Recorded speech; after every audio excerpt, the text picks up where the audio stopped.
ప్రభువైన యేసుక్రీస్తు వారి శుభనామంలో అందరికీ వందనాలు. ప్రేమల రక్షకుడు మరొక ఈ వార దినం అంతా కూడా ప్రభు మనం కాపాడి ఆయన సన్నిధిలో మనం ప్రార్థన చేసుకునే భాగ్యాన్ని ప్రభు మనకి ఇచ్చిన దాన్ని బట్టి ప్రభుని స్తుతిద్దాం. ఈ ఉదయకాల సమయంలో మరి దేవుని వాక్యాన్ని మనం ధ్యానించుకుందాం. లేఖన భాగాన్ని నిర్గమకాండం 14వ అధ్యాయము మరి వాక్యాన్ని ధ్యానించుకొస్తాం. 6-7 వచనాలు చదువుకుందాం. అంతటా అతడు తన రథములను సిద్ధపరచుకొని తనతో కూడా తీసుకొని పోయాను. మరియు అతడు శ్రేష్టమైన 600 రథములను ఐగుప్తీల రథములన్నిటిలో వాటిలో ప్రతి దాని మీద అధిపతులను తోడుకొని పోయాను.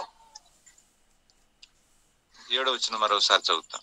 మరియు అతడు శ్రేష్టమైన 600 రథములను ఐగుప్తి రథములన్నిటిని వాటిలో ప్రతి దాని మీదను అధిపతులను తోడుకొని పోయాను. దేవుడి ఇచ్చిన లేఖన భాగాన్ని మన కొరకే దేవుడు దీవించి ఆశీర్వదించిన కాక. ప్రార్థన చేయట్లేదు అంటే ఆల్రెడీ యోగంద బ్రదర్ ప్రార్థన చేశాడు. అదే ప్రార్థన మనకి వాస్తవంగా వాక్యం చదువుకొని ప్రార్థన చేయటం మన సహవాసంలో అలవాటు. బ్రదర్ ప్రార్థన చేశారు కాబట్టి ఆ ప్రార్థన తర్వాత ఈ వాక్య భాగాన్ని దేవుడు మన కొరకై దీవించి ఆశ్రయించిన కాక. ఇక్కడ మనకు తెలుసు ఈ సందర్భం అంతా కూడా ఇశ్రాయేలీలు ఐగుప్తు నుంచి బయటకు వచ్చిన తర్వాత వారు సముద్రాన్ని దాటేటప్పుడు వాళ్ళ పరిస్థితి అంతా చాలా తారుమారైపోయింది. ఆ తర్వాత ఫరో తన హృదయాన్ని కఠినం చేసుకొని ఇశ్రాయేలుని అందరిని కూడా చంపేసేయాలనేటువంటి ఉద్దేశంతో తనకున్నటువంటి బలగంతో బయలుదేరి తను ముందుకెళ్తున్నటువంటి విధానం మనకి ఇక్కడ జ్ఞాపకం చేయబడుతుంది. ముందుకెళ్తున్నాడు. అయితే దీంట్లో మనం నేర్చుకోవాల్సింది చాలా ఉందన్నమాట. ఫరో సాతానికి సాదృశ్యంగా ఉంటే ఫరోకు ఉన్నటువంటి బలగం చూడండి ఎంత గొప్పదిగా ఉందో. మరి శ్రేష్టమైన గుర్రాలు, రథాలు, అతనుకున్న బలగం, రౌతులు, తర్వాత తనకున్న జనం, వీరందరితో మిక్కిలి బలంతో తాను వెళ్తున్నట్లుగా మనం చూస్తున్నాం అన్నమాట. అంటే శత్రువు ఎంత స్పీడ్గా పనిచేస్తున్నాడు అనే విధానం ఇక్కడ మనకి జ్ఞాపకం చేయబడుతుంది. అయితే దీన్ని మనం దాంట్లోనే ఆధారం చేసుకొని మనం ఆత్మీయంగా కొన్ని విషయాలు మనం చూద్దాం అన్నమాట. ఇక్కడ ఐగుప్తు రథాలు, రౌతులు చాలా బలం గలవి. ఐగుప్తికున్న చరిత్ర అది ప్రాథమిక చరిత్ర అన్నమాట. చాలా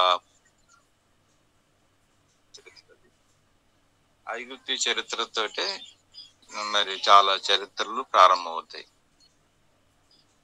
కాబట్టి ఐగుప్తులో ఉన్నటువంటి చాలా చాలా గొప్ప ఉండి, ఎందుకంటే అదే ప్రారంభం కాబట్టి, అదే ప్రారంభ చరిత్ర కాబట్టి అది చాలా గొప్పగా ఉండి.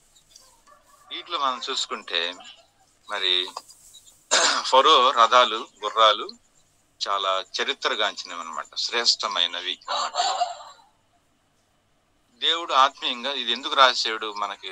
అవి శ్రేష్టం అయితే మనకెందుకు ఆ గుర్రాల గురించి ఎందుకు రాయాలి అనేది మనం చూసుకుంటే వాటిని మనం ఈరోజు అన్వయించుకోవాలి.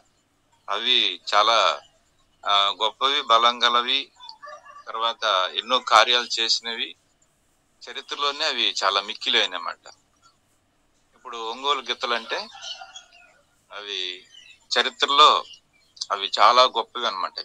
ఒంగోలు గిత్తలు, వాటికున్న మడాలు కానీ, వాటికున్న నడుం కట్టు కానీ, తర్వాత భుజాల కట్టు కానీ, దాని మెడకట్టు కానీ ఇవన్నీ కూడా చాలా సపరేట్గా ఉంటాయి, అన్నిట్లాగా ఉండవు.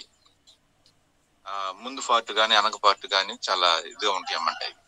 అందుకని వాటి కొలతల ప్రకారంగా అవి గొప్పవి అని చెప్పబడుతూ వచ్చింది అన్నమాట. అలాగనే దేవుడు వీటిని మనం అన్వయించుకుంటే వీటిని బట్టి మనం నేర్చుకోవాల్సింది ఏంటి అని అంటే, నేను ఒక 5 సంగతులు ఈ గుర్ర రౌతుల గురించి నేను ఒక 5 సంగతులు నేను చెప్తాను అన్నమాట. దేవుడి వాక్యం నుంచి సిద్ధపడిన విషయాలు ఒక 5 విషయాలు చెబుతాను. ఇక్కడ మనం 14వ అధ్యాయం 6వ వచనంలో మనం చదివిన భాగంలో శ్రేష్టమైనవి అని రాయబడింది. శ్రేష్టమైనది అంటే ఏంటంటే ఈ లోకంలో నమ్మకత్వమే శ్రేష్టమైనది. ఈ లోకంలో నమ్మకమైనవి. ఫరో తన గుర్రాలతో బయలుదేరంటే ఖచ్చితంగా విజయం నాదే. అలాగనే దేవుడు మన విషయంలో ఎలాంటి వాడుగా ఉన్నాడంటే, నా బిడ్డలు వారు చేసే పనులు కార్యాలన్నిటి కూడా ఏదైనా కంటే వాళ్ళు తలంచారంటే వాటిని సాధిస్తారు, వారి వలన ఇది అయింది అనే నమ్మకంతో ప్రభు ఉంటాడు. మనం కూడా అదే నమ్మకంతో ఉండాలి. మనం కూడా ఉండాలి. అందుకే దేవుని వాక్యం నుంచి కనుక మనం చూస్తే ఆయన నమ్మకత్వం చాలా గొప్పది అన్నమాట. కీర్తనకారుడు దావీదు 27వ కీర్తన 13వ వచనం అంటాడు. 27వ కీర్తన 13వ వచనం అంటాడు, యెహోవా కొరకు నేను కనిపెట్టుకొని ఉండుము, నిబ్బరం కలిగి నీ హృదయం నిబ్బరముగా ఉంచుకొనుము. యెహోవా కొరకు కనిపెట్టుకొని ఉండుము అంటాడన్నమాట. అంటే 13వ వచనం అంటే, సజీవులుండ దేశములో యెహోవా దయ పొందునన్న నమ్మకం నాకు లేని యెడల నేనేమైపోదును అంటాడు. దేవుడి మీదే నా నమ్మకం కనుక లేకపోతే నేనేమైపోదును అంటాడన్నమాట. కాబట్టి మనం దేవుని మీద అంత నమ్మకం ఉండాలి. ఫరో తన గుర్రముల మీద ఎంత నమ్మకం కలిగి ఉన్నాడో దేవుడిని మనం అంత నమ్మకంగా ఉండాలా. అదే దేవుని విషయంలో మన నమ్మకం కూడా అట్లే ఉండాలి. అది నా బిడ్డలు ఎక్కడున్నా కానీ అన్నమాట. ప్రభువుని మనం ఎంత నమ్ముతున్నామో అంత ప్రభు మనల్ని కూడా నమ్మాలి. చాలాసార్లు మరి మోషే గురించి మరి వారు మిర్యాములు అహరోనులు తర్కించినప్పుడు, నేను మోషే గురించి ఎరుగుదునా అంటాడు దేవుడు. ఎలాంటి వాడో నాకు తెలుసు అంటాడు. చూసావా? తర్వాత యోబు గురించి కూడా సాతాను వచ్చి వాదించినప్పుడు, నాకు యోబు గురించి నాకు బాగా తెలుసు అంటాడు. సాక్ష్యం ఇస్తాడన్నమాట. అక్కడ మనం ప్రభువుని నమ్మటం కాదు, ప్రభు మనల్ని కూడా నమ్మాలి. అది మనం కూడా నమ్మాలి. అట్టి నమ్మకం మనలో కుదరాలి. అట్టి నమ్మకత్వం అనేది మనలో ఉండాలన్నమాట. ఆ నమ్మకత్వాన్ని మనం కుదుర్చుకోవాలి. కాబట్టి ఈ గుర్రములు ఏం చూపిస్తుంది అంటే, ఫరో వాటిని నమ్ముతున్నాడు. నా గుర్రములు, వాటి బలం, వాటి శక్తి చాలా గొప్పది అని తను నమ్ముతున్నటువంటి వాడుగా మనం చూస్తాం. తర్వాత మరి లోకాసు వార్తలో ప్రభు అంటాడు ఒక మాట, అది కూడా జ్ఞాపకం చేసుకుందాం. లోకాసు వార్త 16వ అధ్యాయము, లోకాసు వార్త 16వ అధ్యాయము 10వ వచనం చూద్దాం. లోక 16:10 ఒక వాక్యం చదువుతాం. 16:10లో చదవమ్మా. కొంచెములో నమ్మకముగా ఉండేవాడు ఎక్కువగా నమ్మకంగా ఉండును. మిక్కిలి కొంచెంలో అన్యాయంగా ఉండేవాడు ఎక్కువలో కూడా అన్యాయంగా ఉంటాడు అన్నమాట. ప్రభు చెప్పేది అన్నమాట, దేవుడు చెప్పిన మాట. అది దేవుడి ఉద్దేశం. కొత్త నిబంధనలో ఇది వాగ్దానం, ఇది పాత నిబంధనలో కాదు. ప్రభు చెప్పిన మాట, మిక్కిలి కొంచెంలో కూడా మనం నమ్మకం ఉండాలి. అది ప్రభు కోరుతున్నాడు. మిక్కిలి కొంచెంలో కూడా. చాలాసార్లు మనం అనుకుంటాం, ఇదేముంది ఆన్లైన్, ఇది కనెక్ట్ అయ్యేది ఎంత, కనెక్ట్ కాకపోతే అంత, తర్వాత చూసుకోవచ్చులే అని చెప్పేసి అనుకోదు. కాదు, ఇది దేవుడు ఎందుకోసం ఇచ్చాడో మన మేలు కోసం, మన క్షేమం కోసం. ఏదో దాని ఒక తలంపు, తాత్పర్యం ఉంటది, లేకుండా ఉండదు. మిక్కిలి కొంచెంలో నమ్మకం ఉండాలి. కొంచెంలో కూడా నమ్మకం ఉండాలని ఏమంటారు. తర్వాత ప్రకటన గ్రంథము 22వ అధ్యాయం 10వ వచనంలో ఉంది, మరణం వరకు నమ్మకం, సత్య వరకు ఇది బాగూడదు. ఇది మన ఈ లోకంలో ఎప్పుడైతే మన ప్రాణం తీసుకుంటాడో దేవుడు, మన ఈ లోకంలో సత్య వరకు కూడా ఆ నమ్మకత్వాన్ని వదలకూడదు. చాలా మంది వదిలేసి వెళ్ళారు కదా, బైబిల్లో చాలా మంది వదిలేసి వెళ్ళారు, వెళ్ళిపోయిలా ఓర్ప వెళ్ళిపోలేదా? అలాంటి వాళ్ళు తర్వాత పౌలుతో సేవ చేసిన వాళ్ళు చాలా మంది వెళ్ళిపోయి ప్రముఖుడు మహామహుడు పౌలు ఆధిక్యతలు చూసుకుంటే పౌలు లోకానికి విసిరిన సవాళ్ళు ఎవడు కూడా అసలు అంతు పట్టట్లేదు. అంత గొప్ప మహాశయుడు ఆయన పౌలు. అలాంటి వానితో సేవ చేసి వెళ్ళిపోయారు కొంతమంది. దేమ అనేవాడు ఇంకా లోకల్ చాలా మంది వెళ్ళిపోయారు. ఈ రోజున మనం వెళ్ళిపోకూడదు, పారిపోయే వాళ్ళం ఉండకూడదు. మన నమ్మకత్వం అట్లానే స్థిరపడాల అన్నమాట. మనం ఏదైతే తలించామో, ఎక్కడైతే దేవుడు మనం తీసుకెళ్తున్నాడో, ఎక్కడ కూర్చోబెడుతున్నాడో నమ్మకంగా కూర్చోవాలి అక్కడ. మొర్దెకై నమ్మకంగా కూర్చున్నాడు కాబట్టి ప్రధానమంత్రి అయ్యాడు, లేకపోతే అడుక్కు తినేవాడు అయ్యేవాడు, దేనికి పనికి రాకుండా పోయేవాడే. కాబట్టి నమ్మకత్వం అంత గొప్పది. నమ్మకత్వం సింహాసనాలు ఎక్కించింది, నమ్మకత్వం వీర విజయాలు ఇచ్చింది, నమ్మకత్వం దాంట్లో ఉన్న ఆశీర్వాదాలు చాలా గొప్పగా ఉంటాయి అన్నమాట. ఎబ్రీ రాసిన పత్రికలో మోషే నా ఇల్లంతట్లో నమ్మకస్తుంటాడు ప్రభు. కాబట్టి ఫరో గుర్రాలు ఎలాంటివి అంటే నమ్మకమైనవి, శ్రేష్టమైనవి అంటే నమ్మకమైనవి. కాబట్టి వాటి బలగంతో వెళ్ళాడు. కానీ పాపం ఫరో అయితే వాటి బలం నమ్ముకున్నాడు, కానీ అవన్నీ చనిపోయినాయి. దేవుడు తెలుసు వాటన్నిటిని వదిలితే నా బిడ్డలందరూ చంపేస్తాయి అనే సంగతి ప్రభు తెలుసు. అందుకనే ప్రభు వాటిని ఎవరిదో వాటితో యుద్ధం చేయలేరు. అంత బలం గలవి, అంత శక్తి గలవి. వాటి గిట్టలతోటే చంపేస్తాయి, మనిషి చంపకుండానే చంపేస్తాయి అవి. వాటికి అంత అలవర్చారు వాటిని. వాటికి ఉన్నటువంటి శక్తి, బలం అంత గొప్పదన్నమాట. వాటి డెక్కలతోటే పొడిచి చంపేస్తాయి అన్నమాట, అంత భయంకరమైనవి అవి.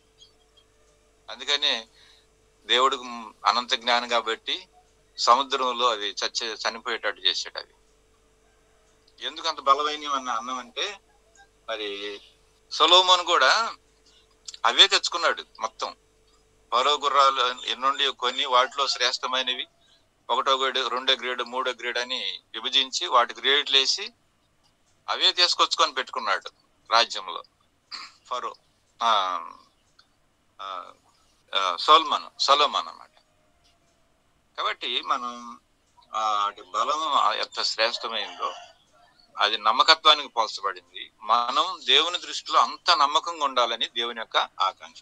రెండోది మనం చూస్తే యోబు గ్రంథం 39వ అధ్యాయంలో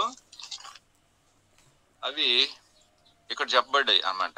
అవి ఎలాంటి అనేది గుర్రం యొక్క బలం గురించి ఇక్కడ చెప్పబడింది అన్నమాట.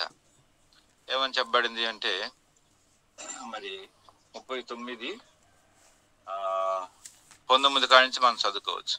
గుర్రములు నీవు వాటిని బలం నిచ్చితువా, జాలు వెంట్రుకలతో దాని మెడను త్రిప్పితువా, మిడతల వలె గంతులు వేయినట్లు చేయుదువా, వాటి నాసికారంధ్రములో ధ్వని భీకరము, మైదానములో అది కాలు దువ్వుచు తన బలమును బట్టి సంతోషించును, అది తన ఆయుధములను ఎదుర్కొనబోవును, అది భయము పుట్టించును, మిక్కిలి భీతి నొందకుండును, ఖడ్గము చూసి అది వెనక్కు తిరగదు. ఖడ్గం చూసి అది వెనక్కి తిరగదు అన్నమాట. అంటే అది ధైర్యం చెడకుండదు. ఇప్పుడు సహోదరుడు పాడుతా వచ్చాడు కదా, వెనకకి తిరగము, భీతి నొందమని పాడుతా వచ్చాడు కదా. అలాగనే మనం ఎలాంటి వారుగా ఉండాలంటే, అవి ధైర్యంతో వెళ్తాయి అన్నమాట. మామూలుగా వెళ్ళవి, ధైర్యంతో. పక్కనున్న శబ్దాలు లేకపోతే ఆ శబ్దాలు ఈ శబ్దాలు ఏవి చూడవు అన్నమాట. ఏది పట్టు వాటికి అసలు. ఎంత ధైర్యంతో వెళ్తాయి అంటే, భీకర ధ్వని చేసుకుంటూ సంతోషిస్తూ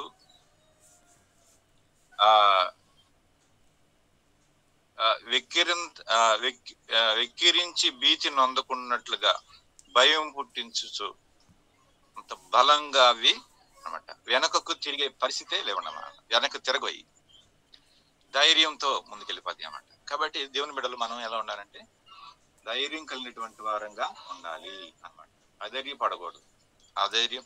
మనం ఏ పరిస్థితుల్లో కూడా వస్తాయి, మనం భీతి పెట్టించేవి, భయం పెట్టేవి వస్తాయి అన్నమాట. మరో గుర్రాలు అవి దేనికి భయపడమంటాయి. ఆల్రెడీ వాటి కాళ్ళల్లో అంత శక్తితో నింపబడి బలంతో నింపబడి ఉంటాయి అన్నమాట. ఎలాంటి శత్రువునైనా పోరాడుతాయి అంట వాటి కాళ్ళతోటి. అంత బలంగా లేమంట. భీతి నొందదు, ఎట్టి పరిస్థితులు వెనక్కి తిరగదు, అధైర్యపడదు అన్నమాట. అందుకనే దేవుని వాక్యంలో నుంచి ఒక మాట చూద్దామన్నమాట. యెషయా గ్రంథం 35వ అధ్యాయం. యెషయా గ్రంథం 35వ అధ్యాయము. యెషయా గ్రంథం 35వ అధ్యాయము 4 వచనం చదువుతాం. 35:4. తత్తరిల్లు హృదయములతో ఇట్లనము, భయపడక ధైర్యముగా ఉండుము. ప్రతిదండన చేటికై మీ దేవుడు వచ్చుచున్నాడు. ప్రతిదండన దేవుడు చేయును అనేది ప్రతీకారము ఆయన చేయును. ఆయనే వచ్చి తానే మిమ్మల్ని రక్షించును. ఇక్కడ తత్తరిల్లు హృదయాలు చూసావా? చాలా మంది తత్తరిల్లిపోయి హృదయాలు ఉంటాయి అన్నమాట. మనం వాళ్ళ దగ్గరికి వెళ్ళాలి, వాళ్ళని ధైర్యపరచాలి, వాళ్ళ అధైర్యం ఏంటో గుర్తించాలి. వాళ్ళు దేనికి అధైర్యపడుతున్నారు, ఎక్కడ వాళ్ళు ఇదవుతున్నారు అనేది చూసుకోవాలి. మనం చూసి వాళ్ళని ధైర్యం చేయడానికి దేవుడు మనల్ని ఇచ్చాడు. వాళ్ళు ఇంకా లోపల అణిచివేయడానికి కాదు. కాబట్టి మనం ధైర్యంతో మనం ముందుకి వెళ్ళేటువంటి స్థితి మనం చూసుకోవాలి. అందుకని మత్తయి సువార్తలో 14:27 వచనంలో ప్రభు అన్నాడు, నేనే భయపడకుడి, ధైర్యం తెచ్చుకున్నాడు. ప్రభు ఉన్నాడు మనకి, ఆయన ఉన్నాడు అనే ధైర్యంతో మనం ఉన్నాం. ఈరోజు ప్రభువే చూసుకుంటాడు నా సమస్త విషయాలు అనే విధానంలో మనం ప్రభువే మన విషయాలు చూసుకుంటాడు అనే విధానంలో మనం ఈ రోజు ముందుకు వెళ్తున్నాం. కాబట్టి మనం అధైర్యపడకూడదు, ఎక్కడ కూడా దిగులు పడ. ఇక మూడవది ఏంటంటే అవి పరిగెత్తటంలో అన్నమాట. 39 యోబు 39:24లో ఉద్దండ కోపముతో అది బహుగా పరిగెత్తును. ఉద్దండ కోపంతో, మనం ఉద్దండ కోపంతో కాకపోయినా దేవుని పని చేయాలి అనే ఆశతో, ఆకలితో, దేవుడు నాకు ఇచ్చాడు, ఇది నాది, ఇది నా పని, నా భారం అన్నటువంటి ఉద్దేశాలతోటి మనం తలుసుకొని దేవుని పనిలో పరిగెత్తేవారు. పరిగెత్తాలి, ఆగకూడదు, నిరుత్సాహపడకూడదు, నాకేముందలే అనుకోకూడదు. ధైర్యంతో ముందుకు పరిగెత్తాలి. నా వయసు అయిపోయిందని అనుకోకూడదు. సంసారం చనిపోతాని ఎక్కువ మంది చంపాడు. తన బతికిన కాలంలో చనిపోయిన వారందరికంటే కూడా తాను చనిపోతూ ఎక్కువ చంపాడంట, ఎక్కువ మంది చంపాడంట. దేవుడు కావాల్సింది అదే. ఈ రోజున నా పని అయిపోయిందిలే అని చెప్పేసి, నా శరీరం కదలేని పరిస్థితిలో ఉంది, నేను దేనికి పనికిరానని చెప్పేసి అధైర్యంతో ఉండకూడదు. ఉద్దండ కోపముతో మనం ముందుకు పరిగెత్తాలన్నమాట. పరిగెత్తే ఆ లైన్ లో పరిగెత్తాలన్నమాట. మనం అధైర్యపడకూడదు, ఎక్కడ కూడా అధైర్యపడకూడదు. 2 సమయాలు దీనికి ఒక సాదృశ్యం మీకు జ్ఞాపకం చేస్తాను. మరి టైం అయిపోయింది. మనం పాట, ఈ ప్రార్థన ఎన్ని అయిపోయేపాటికి ఒక 5-6 నిమిషాలు వేసిపోయింది. 2 సమయాలు 18వ అధ్యాయంలో ఒక మాట జ్ఞాపకం చేస్తామన్నమాట. 2 సమయాలు 18వ అధ్యాయము 27వ వచనము. కావలివాడు మొదటివాడు పరిగెత్తుట చూడగా వాడు సాధోక్ కుమారుని అహీసు అని నాకు తోచున్నది అన్నప్పుడు రాజు, వాడు మంచివాడు, శుభవర్తమానం తెచ్చునని అని చెప్పాను. అంతటిలో అహేసు జయమని బిగ్గరగా రాజుతో చెప్పి ముందట సాష్టాంగ నమస్కారం చేసి, నా ఏలిన వాడ రాజు, నాకు నిన్ను చంపు చూసిన వారిని అప్పగించిన నీ దేవుడని యెహోవాకు స్తోత్రం అని చెప్పాను.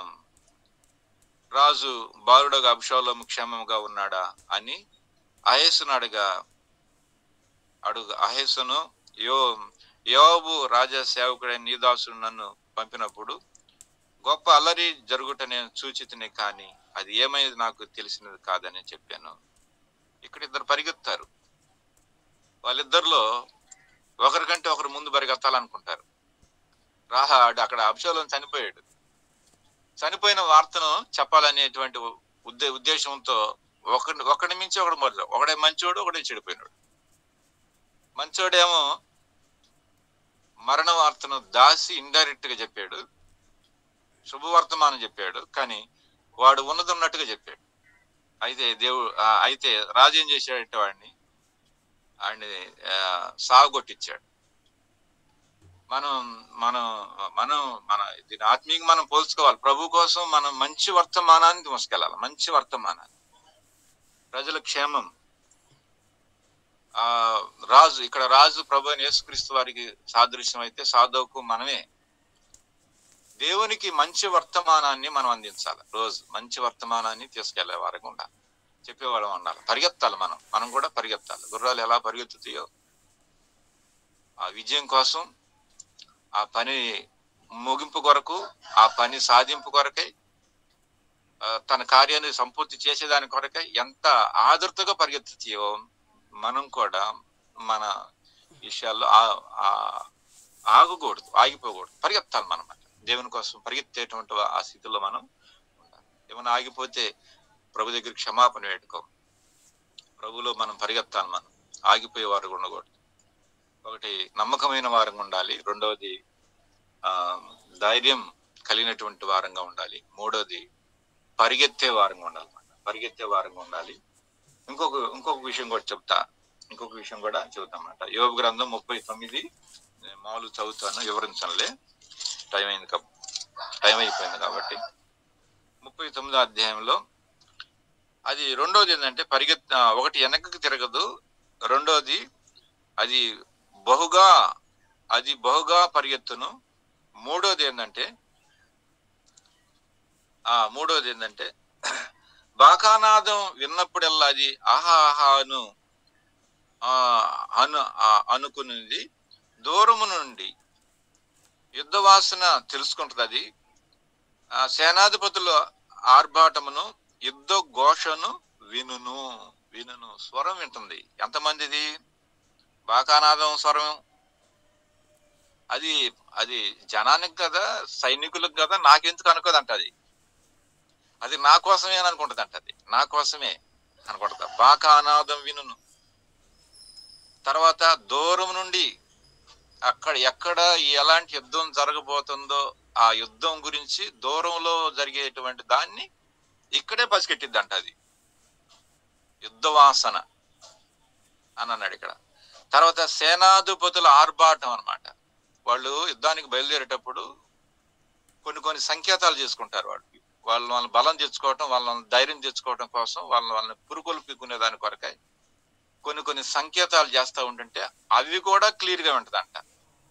అన్నమాట. మొత్తం వింటదంట. అది నేను గుర్రాను కదా, నేను ఉట్టిదాన్నే కదా అని అనుకోదంట. అది కాబట్టి మనం కూడా ఎక్కడ ఏం జరుగుతున్నాయో అన్ని తెలుసుకోవాలి. నిన్న మీరు ఆ ఫోటోలను పెట్టారు, చూసాం. అంత సంతోషం, అంత ఆనందం. నేను కూడా అక్కడ ఉంటే బాగుండనేటువంటి ఆనందం, సంతోషం. మా టీం వారు, మా పాలివారు ఈ కార్యాలు వాళ్ళు దగ్గరుండి చేస్తా ఉంటుంటే ఎంత సంతోషం. మేము దూరంలో ఉండి ఆ సంతోషాన్ని మేము అనిపిస్తున్నాం. మీరేమైనా అనుకోండి కానీ తర్వాత సంగతి. ఆ సంతోషాన్ని అనిపిస్తున్నాం. అనిపించాలా? ఆ సంతోషాన్ని అనిపించకపోతే మన జీవితం ఎందుకు చెప్పు? వాళ్ళెవరోలే ఏంటోలే అనుకో. దూరము నుండి అది అన్ని పసిగాడుతుంది, బాకానాదం వింటుంది, యుద్ధవాసం తెలుసుకుంటుంది, సేనాధిపతుల ఆర్భాటం ఎరుగుతుందన్నమాట. స్వరాలు గుర్తుపడుతుంది అక్కడ. కాబట్టి మన దేవుని బిడ్డల స్వరాన్ని, అది ఏ స్వరం ఏంటిది అనేది గుర్తుపట్టాలన్నమాట. మనం గుర్తుపెట్టాల. ప్రభు స్వరం వినాలి మనం. తర్వాత మన స్వరం దేవుడికి వినపడాల. పొద్దున్నే ఉదయాన్నే ప్రభు స్తుతించాల. ప్రతి ఉదయాన్న దేవుని స్వరాన్ని మనం వినాలి. అందుకోసమే దేవుడు మనల్ని ఉంచాడు.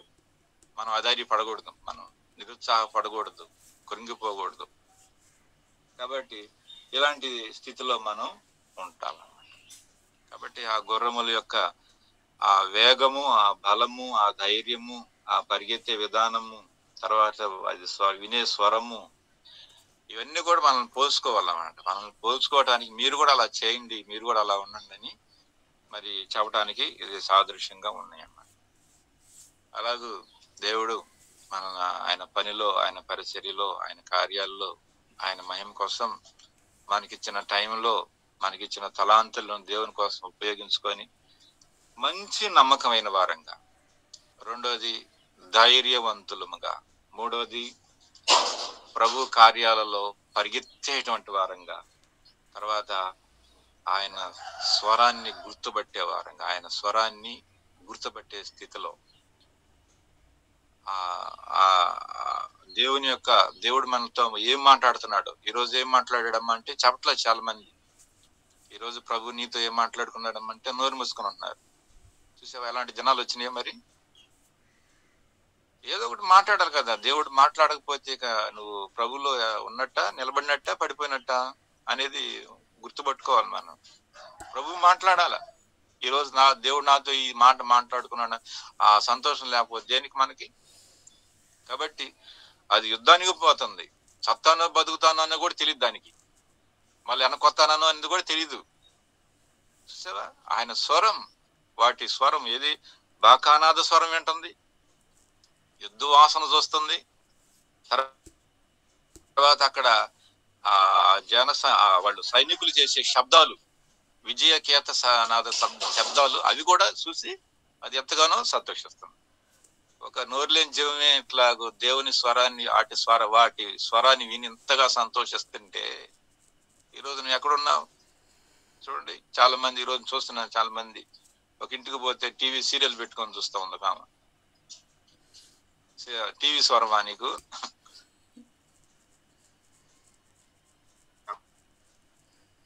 ఆరాధన కదా ఉంది, మైండ్ పోయిద్ది అసలుకి. సేవకుడికి కూడా అంత ఆరాధన రాదు. మరి సీరియల్ చూసేదానికి ఇలాంటి ఆరాధన ఎందుకు అవుతుందో నాకే అర్థం కాల. అంటే అలవాటు అయిపోయారు, బాగా అలవాటు అయిపోయారు అన్నమాట. కాబట్టి కొన్ని అన్ని కూడా కొంతమంది ఉంటుంటారు అన్నమాట. అయితే దేవుడు మనం ఆయన స్వరాన్ని వినాలి, ఆయన స్వరాన్ని విని సంతోషించాలి. ఆయన స్వరం ఏం చెప్తుందో వినాలా, ఆయన స్వరాన్ని ఏం చేయమంటుందో మనల్ని వినాలా, ఆయన స్వరం మనల్ని ఎలాగ సిద్ధపరుస్తబడుతుంది అనేది వినాలి. వింటే అప్పుడు ఆ ప్రకారం మనం చేసేది, మనం ఏది చేసినా మనం అది దేవుడు ఘనత వహించి ఇస్తాడు. రెఫరెన్స్ల నుండి కానీ తీయటం సమయం కుదరదని నేను మామూలుగా చెప్తున్నాను. దేవుడి లేఖన భాగాలు మన ఇంట్లో దీవించి ఆశీర్వదించిన గాక. అందరికీ ప్రైజ్ లార్డ్.